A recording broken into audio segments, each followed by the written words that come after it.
my next question is, what's the ideal background for a producer?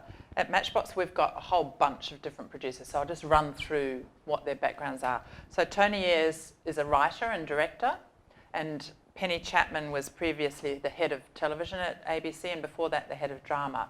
So Tony and Penny now are very much the EPs in the company, creating content. So they're working on ideas and developing them up and overseeing production from a creative point of view. Michael McMahon was a lawyer. He headed up our business affairs department for quite a while, and he's now moving much more into policy and EPing from a strategic point of view.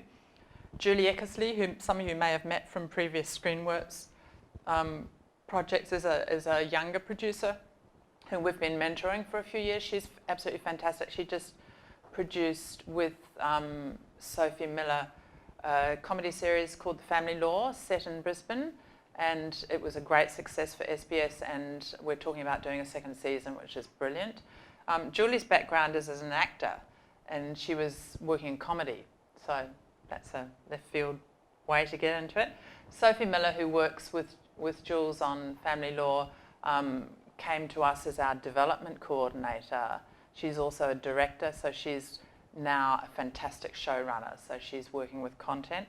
And our most recent addition is Amanda Higgs, who has a fantastic track record of doing wonderful drama in this country, and she's at the moment producing a 4-hour miniseries called Barracuda, which is based on Christos Tsiolkas's most recent novel, and also 7 Types of Ambiguity, which is starting shooting in about 4 weeks. So she's busy.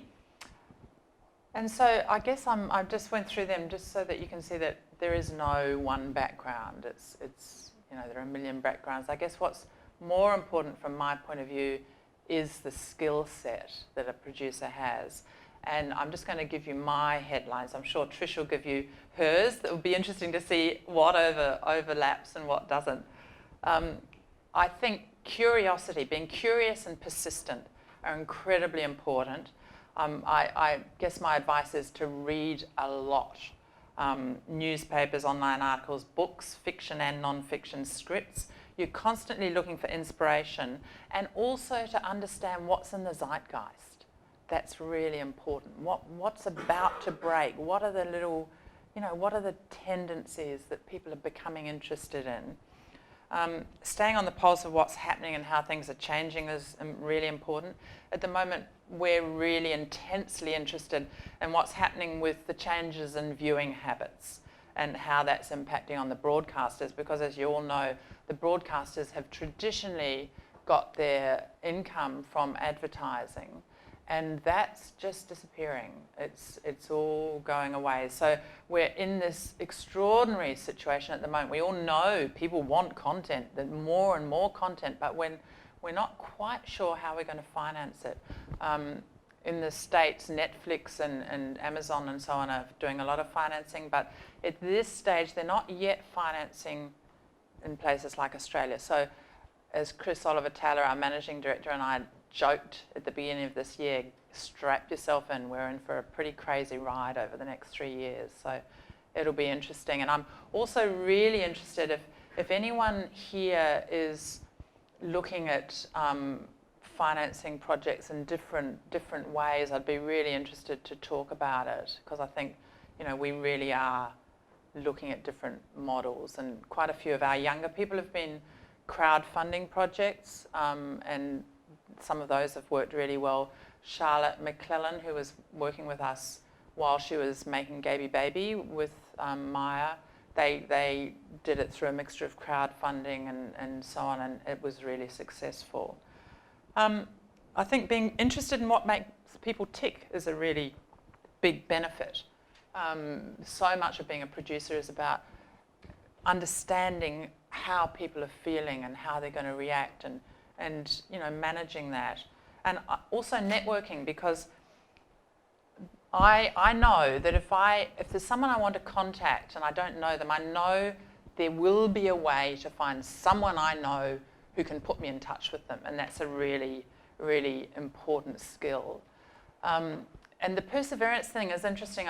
I don't know how to characterize it except that as a producer, when everyone around you says it can't be done, you've just got to go, nah, we're going to find a way. We're going to find a way. I mean, I had an example last year. We were shooting a feature film in Melbourne called Ali's Wedding, which is a Muslim comedy.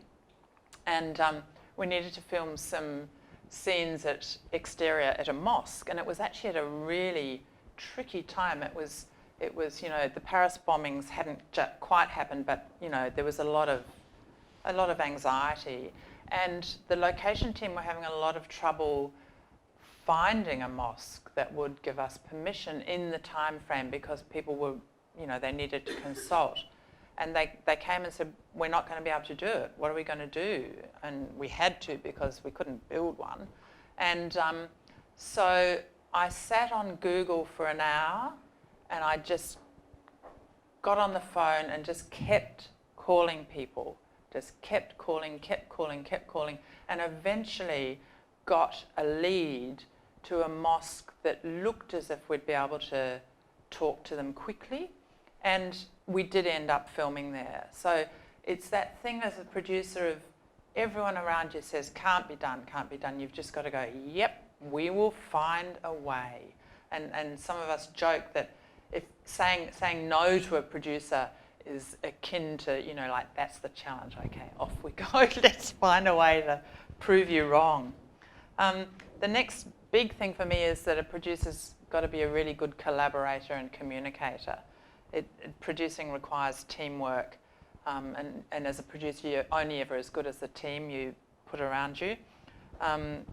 One of my special rules is that if I'm about to employ someone who I've never worked with before, even if I've met them and really, really like them, I always make 2 or 3 phone calls just to check.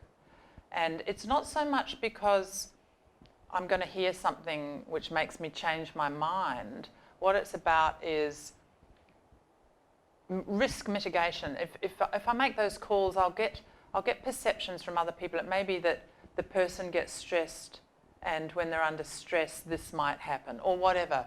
But my attitude is, if you know that, and it may not be right, but if you can go into the situation with that new person, just keeping that in the back of your mind, you're in a much better position. So I just always say to all our producers, have you done the checks? Even if you think they're fine, just do the checks. I think the other big thing is that never take criticism personally, and that's quite hard as a producer because you are the one who gets dumped on. And I guess my feeling about that is that when the pressure's on, people need to vent. And the way I choose to look at it is, if they vent at me, that's great because it means they feel secure enough to be able to do it. So it means I'm doing my job properly. Even though I go, oh my God, it's actually a good sign. When I first started producing, one of my mentors gave me 2 pieces of advice which I remember to this day. The first one was that I should always take the time I needed to make decisions, even if people were saying you've got to decide immediately. If I wasn't secure about making a decision, just take that beat, take the time. And the other one was that if it's not working out with someone you've employed, you need to deal with it. If you have to fire them, you need to fire them, because otherwise you'll end up in a position which is really, really problematic. And firing people is one of the hardest things that you have to do. And I've seen people avoiding it and ending up in a mess. So I guess one of the things I always try to do if I have to do that, obviously you give the person the chance to reboot themselves in this situation, but if that doesn't work and you do have to fire them, I think it's really important to do it with respect and fairness. And one of the best things that ever happened to me was I had to fire a young camera assistant, and she was devastated, but I took the time with her to just go through what I perceived her strengths and weaknesses were, and to make some suggestions about future directions for her. And then I forgot about it, And she came up to me about 5 years later at a conference and said that conversation, although it was devastating, had completely turned her life around. because it gave her the opportunity to think about where she could go. And she followed up on my advice, and she is now a continuity person and really, really happy. And for me, that was fantastic.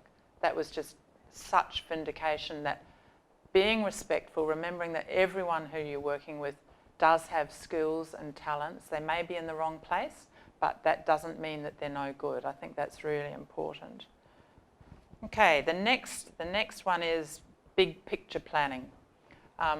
And that's filmmaking has an enormous number of moving parts all the time. And you're constantly trying to fit them together as a puzzle. And I think you've got to have the ability to spin on a dime, to make changes if you need to.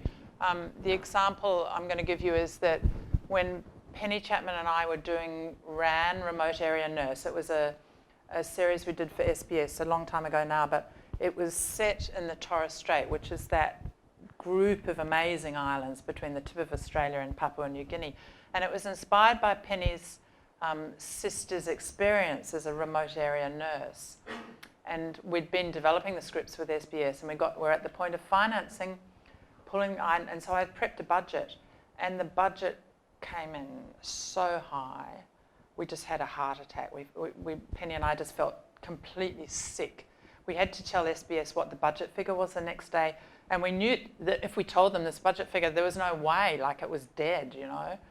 What I'd done with the budget was I'd done what was the traditional thing to do in that sort of situation where you were filming somewhere remotely like that, which was to try and shoot most of it on the mainland and then do some second unit filming in the islands. And it just didn't work. So Penny and I took the phones off the hook, sat down, spent an afternoon and just brainstormed, lateral thinking, how do we do this, how do we do this?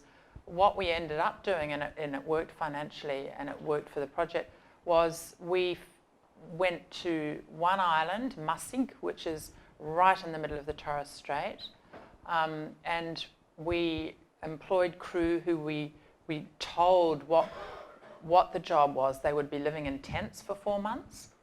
They would have no alcohol because it was a dry island, and they would have to do at least 2 jobs because we couldn't take as many crew as we normally did. The upside was they were in this exquisitely beautiful place, learning about Torres Strait Islanders and making lifelong friendships.